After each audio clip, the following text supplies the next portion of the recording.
जय हिंद दोस्तों, सक्सेस सागर में आपका स्वागत है। दोस्तों देखते हैं रेलवे सामान्य विज्ञान के पेज नंबर 67 को। तो चलिए शुरू करते हैं। सबसे पहला क्वेश्चन है, संवेग की इकाई क्या है। संवेग की इकाई क्या है? तो संवेग की इकाई केजी मीटर पर सेकेंड होता है। केजी मीटर पर सेकेंड होता है। हाइड्रा प्रजनन करता है। हाइड्रा प्रजनन करता है तो मुकुलन द्वारा हाइड्रा प्रजनन करता है। CO2 में कार्बन की प्रतिशत मात्रा कितनी होती है? CO2 में कार्बन की प्रतिशत मात्रा कितनी होती है? तो 27.3 होता है CO2 में कार्बन की प्रतिशत मात्रा। ठोस कार्बन डाइऑक्साइड। ठोस कार्बन डाइऑक्साइड को किस नाम से जाना जाता है? तो सूखी बर्फ के नाम से जाना जाता है ठोस कार्बन डाइऑक्साइड को। सूत्रीय विभाजन के चरण का नाम बताएं जिसके दौरान विभाजित सेल के गुणसूत्र मध्य रेखा पर स्थित होते हैं। सूत्रीय विभाजन के चरण का नाम बताएं जिसके दौरान विभाजित सेल के गुणसूत्र मध्य रेखा पर स्थित होते हैं। तो मेटाफेज। मेटाफेज। अधातु ऑक्साइड आमतौर पर होते हैं। अधातु ऑक्साइड आमतौर पर होते हैं तो अम्लीय होते हैं। यदि किसी विलयन से नीला लिटमस लाल रंग में परिवर्तित हो जाता है तो इसका पीएच स्तर कितना होने की संभावना होती है? तो 6 होती है। किसी तने हुए रबड़ बैंड में किस प्रकार की ऊर्जा होती है? किसी तने हुए रबड़ बैंड में किस प्रकार की ऊर्जा होती है? तो स्थिति ऊर्जा होती है किसी तने हुए रबड़ बैंड में। एम्फीबिया पौधे को किस समूह में रखा गया है? तो एम्फीबिया पौधे को बायोफाइट्रा समूह में रखा गया है। यदि किसी वस्तु द्वारा तय की गई दूरी शून्य हो तो उसका विस्थापन कितना होगा? तो यदि किसी वस्तु द्वारा तय की गई दूरी शून्य हो तो उसका विस्थापन भी शून्य होगा। किसे न तो बनाया जा सकता है न ही नष्ट किया जा सकता है? तो ऊर्जा को न तो बनाया जा सकता है न ही नष्ट किया जाता है बल्कि रूपांतरित किया जा सकता है। हम जो भोजन ग्रहण करते हैं उससे प्राप्त हुई कुछ ऊर्जा किस में संग्रहित होती है? तो ग्लाइकोजन में संग्रहित होती है। प्रोपेन का रासायनिक सूत्र कौन सा है? प्रोपेन का रासायनिक सूत्र कौन सा है? तो C3H8 प्रोपेन का रासायनिक सूत्र होता है। सोडियम हाइड्रोजन कार्बोनेट के गर्म होने पर निम्न में गैसों में कौन सी गैस छूटती है? तो कार्बन डाइऑक्साइड गैस छूटती है जब सोडियम हाइड्रोजन कार्बोनेट को गर्म करते हैं तब। वृषणों से कौन सा हार्मोन स्रावित होता है? तो टेस्टोस्टेरोन होता है। वृषणों से टेस्टोस्टेरोन हार्मोन स्रावित होता है।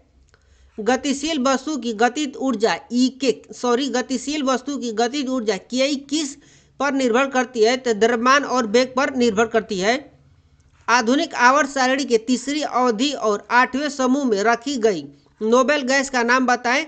तो आधुनिक आवर्त सारणी के तीसरी अवधि और 8वें समूह में रखी गई नोबेल गैस आर्गन है।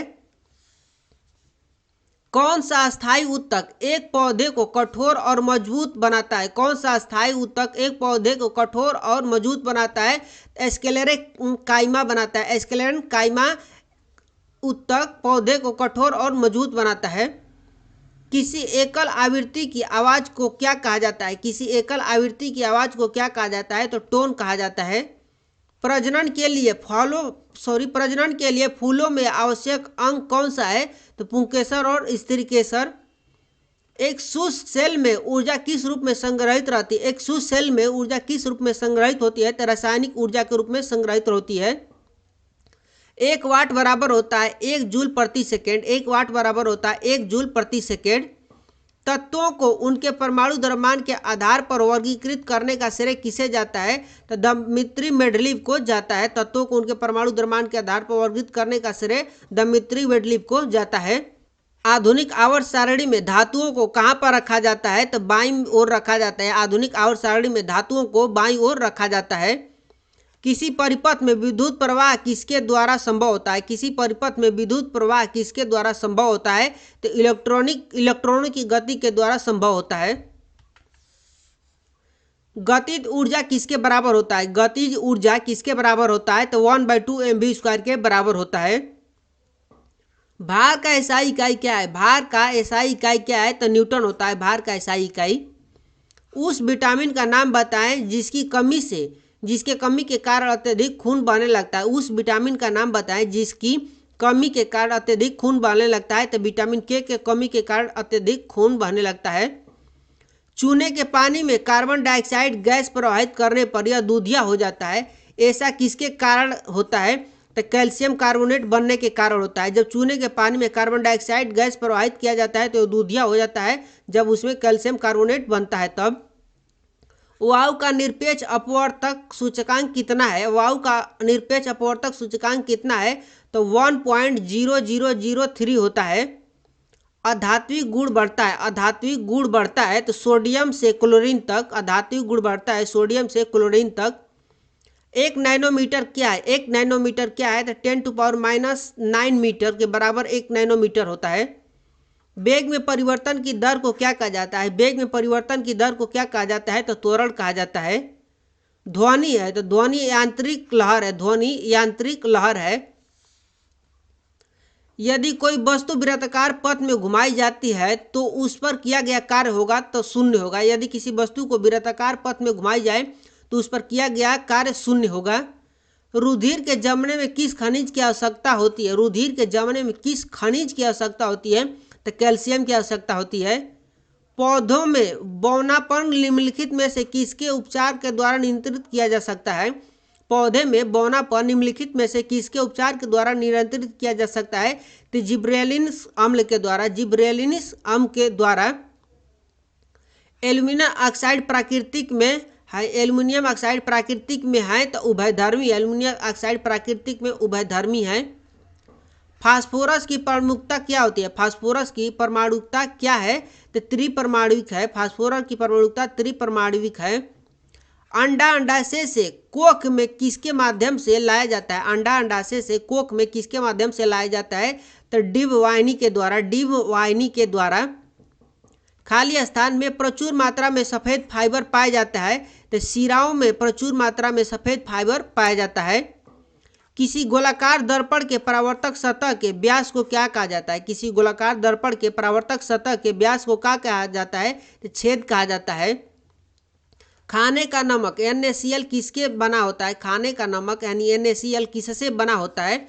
तो एक मजबूत अम्ल और एक मजबूत क्षार से बना होता है। एक फूल के प्रजनन का भाग कौन सा है? एक फूल के प्रजनन का भाग कौन सा है? तो पुंकेसर और कार्पल्स, पुंकेसर और कार्पल्स। खाली स्थान परमाणु संख्या वाला एक तत्व एक क्षारीय ऑक्साइड उत्पन्न करेगा। खाली स्थान परमाणु संख्या वाला एक तत्व एक क्षारीय ऑक्साइड उत्पन्न करेगा। तो 20 परमाणु संख्या वाला एक तत्व एक क्षारीय ऑक्साइड उत्पन्न करेगा। नाइट्रोजन के किस ऑक्साइड को लाफिंग गैस के रूप में जाना जाता है? नाइट्रोजन के किस ऑक्साइड को लाफिंग गैस के रूप में जाना जाता है? तो N2O को। मानव शरीर का pH स्तर होता है, मानव शरीर का pH स्तर होता है तो 7 से 7.8 होता है। विद्युत प्रवाह की अंतर्राष्ट्रीय मानक इकाई है, विद्युत प्रवाह की अंतर्राष्ट्रीय मानक इकाई है तो एम्पियर। न्यूलैंड्स के आवर्ती वर्गीकरण के 10वां तत्व निम्नलिखित में से किसके जैसा दिखता है? न्यूलैंड्स के आवर्ती वर्गीकरण के 10वां तत्व निम्नलिखित में से किसके जैसा दिखता है? तो तीसरा के जैसा दिखता है। खाली स्थान आनुवांशिक सामग्री के वाहक हैं तो जीन आनुवांशिक सामग्री के वाहक हैं। जीवन की उत्पत्ति के बारे में ओरेपिन का सिद्धांत किससे संबंधित है? जीवन की उत्पत्ति के बारे में ओरेपिन का सिद्धांत किससे संबंधित है? तो रासायनिक विकास से, रासायनिक विकास से। इस पेज में इतना ही था। अब मिलते हैं नेक्स्ट पेज 68 में, तब तक के लिए बाय बाय।